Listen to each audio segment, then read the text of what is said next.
Well, here I am with the lights on the Christmas tree twinkling, and it's late, well, early, I suppose, in the morning, and the it's a beautiful day, and where I'm here in our Christmas house, I have my dog up my side, rumbling around, and I'm just thinking a little about the year. It's been a brutal year in many ways for me, because of the battles I've had personally with cancer and with moving from London, but actually for the whole world. And we've seen the emergence of huge changes. I would say actually the emergence of a class of political gods to dominate the world stage, and many of them not the kind of gods that we would like to see. I mean, the big figures in my universe now, who are they? I mean, I can name them. Donald Trump, Bashar al-Assad, Morsi of Egypt, Boris Johnson of Britain, Macron of France, Putin of Russia, Merkel of Germany. These are my big beasts. You might have a few more, but we live in a new world dominated by these heavyweights, these big figures.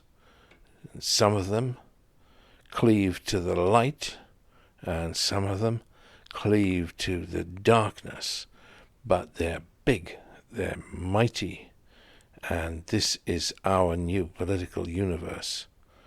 It's a long time since we had major figures right across the world stage of huge status, no matter what you think of them, huge status. There are these monsters roaming our earth.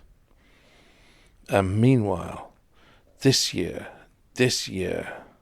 as we come to this Christmas, the rights of man have gone out of the window. The rights of mankind. I mean, I always believed in Paine. You remember who used to write the guy who wrote the original Rights of Man, Tom Paine. He was a great guy. But all those concepts have been thrown away. And for me, I'm not talking about for me it boils down to one incident in particular. I'm not talking so much about the thousands of refugees through that failed state, Libya or Syria, all the misery in Iraq, and all the suffering and all the repression in Hong Kong by the Chinese, and the Uyghurs. What's happened to them? 1 million people in prison camps? Why are we not boycotting all Chinese goods? 1 million Muslims in prison camps, and yet the Arab world is in a love affair with China, whilst China imprisons 1 million Muslims. I mean, the Belt and Road project. Kuwait is buying into it hugely, investing countless millions into that whole project. The Iraqis are selling their soul for the Chinese Belt and Road project, and the Chinese sure build crappy roads. You've got to only see what they've done in Africa. Countries have mortgaged themselves up to the hilt for that. But yeah, and the Arab world is buying into China, whilst China imprisons 1 million Muslims in prison camps. But that's not the seminal moment for me. The seminal moment was the obscene murder of my friend Jamal Kashoggi. Well, my family friend, for goodness sake. I knew him well, many of my family. were very close to him. My daughter worked with him. The obscene murder of Jamal Kashoggi by Prince Mohammed bin Salman of Saudi Arabia. That has to have been the ultimate obscenity, the ultimate wrong, the ultimate symbol standing as the seminal moment at which hatred reached new peaks. And the level of hatred and xenophobia and raw racism in today's world, it's reached new heights. And meanwhile, the political elite have been toothless to a man as these gods emerge. The political elite are pathetic. It's almost embarrassing to see the U.S. Democrats with their childish impeachment of the man they love to hate. That's not the way to get him. Get your own act together. Have a strong candidate. Push him or her forward. But they can't do that. Rather, they go through this farce that humiliates America on the world stage and does nothing but strengthen the man they love to hate. Meanwhile, British Remainers, who couldn't stop arguing amongst themselves when they had the power to stop Brexit, are now in some sort of miserable moment of self-reflection and sadness. Well, we have to get on with life. You had your chance, boys. You had your chance. And now we've just got to get on with. But actually, that's not the worst of it. Brexit is not the worst of it. There are worse things than that on the world stage. For me, again, personally, the biggest issue has been what I regard as the new peaks and levels of disloyalty in the world. And loyalty is the greatest quality. And we've seen it on the international stage. What disloyalty when Donald Trump betrayed the Kurds. That was the climax. That was the zenith of disloyalty and the nadir of dignity, of all things that really we cared about in terms of honor. There is such a thing as honor. And Donald Trump's betrayal of the Kurds was atrocious. But everywhere, disloyalty seems to be rearing its ugly head. Even my personal life, where some of the friends I counted on for years, I was astonished by the disloyalty of one of my special Syrian former friends. I'm not going to mention his name, but one of the big figures on the stage, just disloyal. And how horribly dishonorable.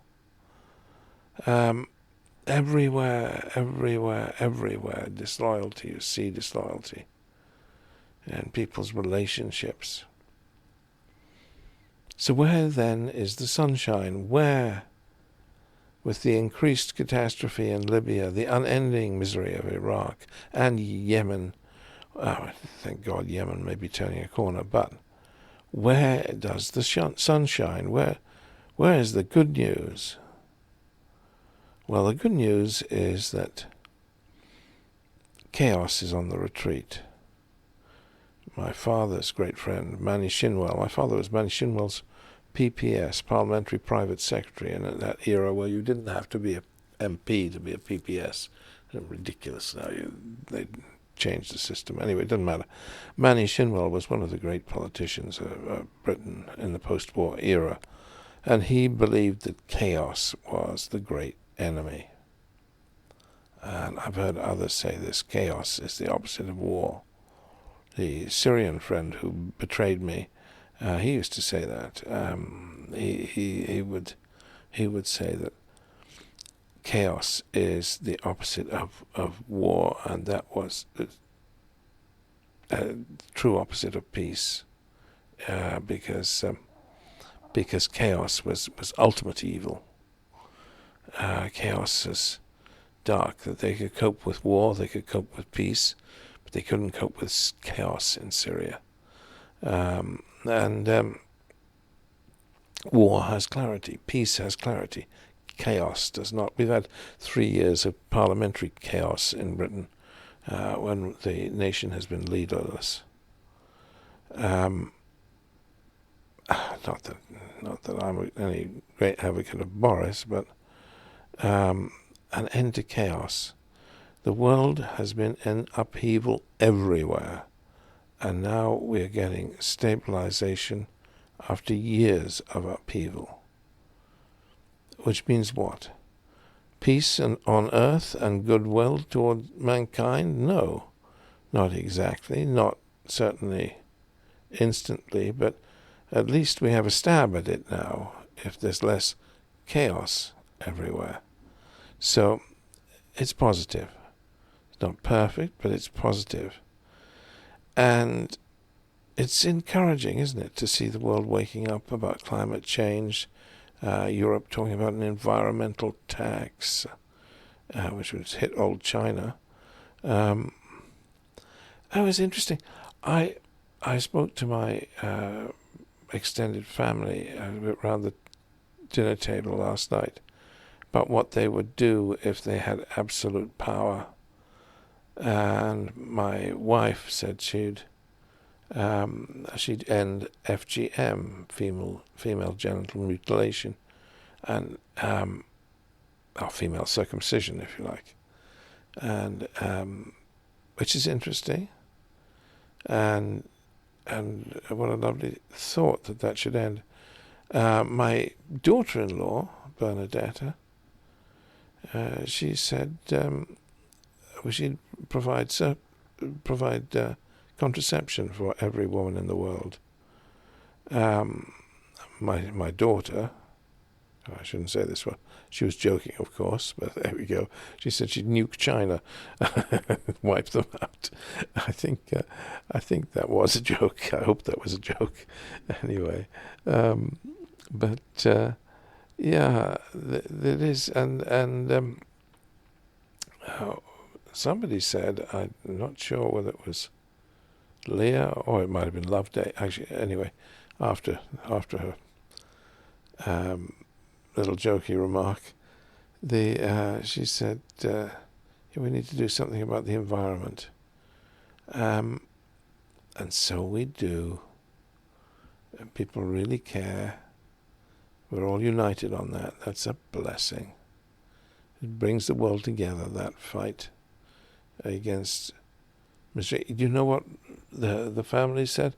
I'd bought an immense ham for Christmas, and plus the usual sausages and some Cornish variety of sausage called a fiddly diddler or something, an enormous fat thing that you slice and fry. And the turkey for the Christmas dinner table. Anyway, the kids said, next year let's have less meat. Joseph started it. Let's have less meat. Let's have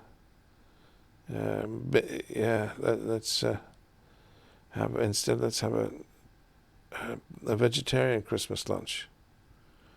And there's a thought. I mean, so we'll probably do it.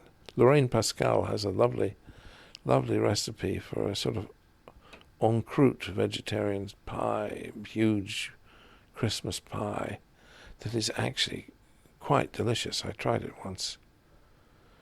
So why don't we have a go? We'll have a go. I mean, it's going to be a better world. It is going to be a better world. And 2020 has always been the beginning of a better tomorrow. I think so. I'm really encouraged. I think that this is the time when the world changes for the better. Take heart and believe in it. Peace on earth and goodwill to all mankind this Christmas. Amen to that.